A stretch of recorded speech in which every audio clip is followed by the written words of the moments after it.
think we need to question what we think we know about strategy.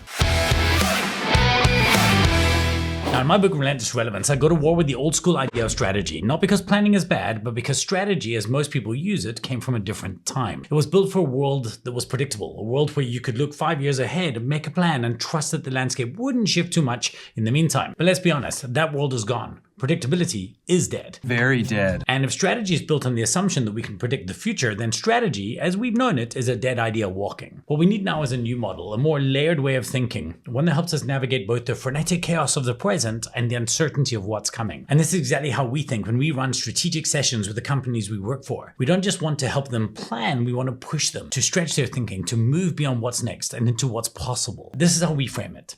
Tactical, strategic, prognostic. Tactical thinking is about right now, execution, delivery, operations. Strategic thinking, that sets your destination, your victory condition. Now we say usually 12 to 24 months out. It's where you're heading, not a rigid map of how to get there. But then there's prognostic thinking. And this is the big one that most people miss. Prognostic thinking is about looking even further ahead, not to predict, but to imagine. It's not about certainty, it's about curiosity. It's not a plan, it's a hypothesis, a provocation, a what if. When you think prognostically, you're not reacting to the world, you're shaping your posture towards the future. And it's not just the future, it's futures, plural. Think of it like a universe of sliding doors, dark matter possibilities, and parallel lives, like something out of the Midnight Library. The key isn't to bet everything on one future, but to explore many and start building towards the ones you're chasing. You're asking yourself, what might the world look like in 2040? What opportunities could emerge? What would we want to exist in that future? And how could we start building towards it now? You see, most organizations obsess over 5-year plans, but honestly, the 5-year space is the most awkward zone.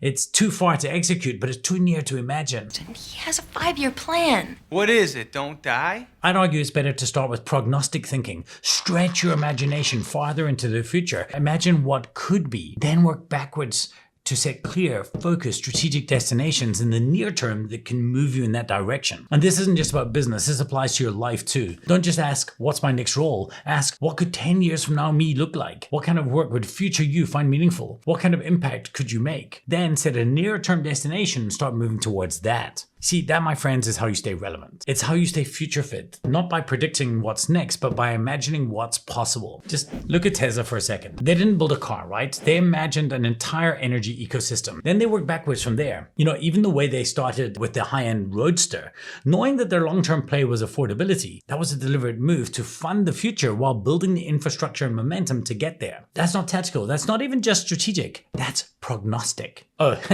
and if you were triggered because I used an example built by a founder that you currently don't like, you need to do better. Seriously, do not let your personal preferences get in the way of seeing the point. Anyway, strategy isn't dead.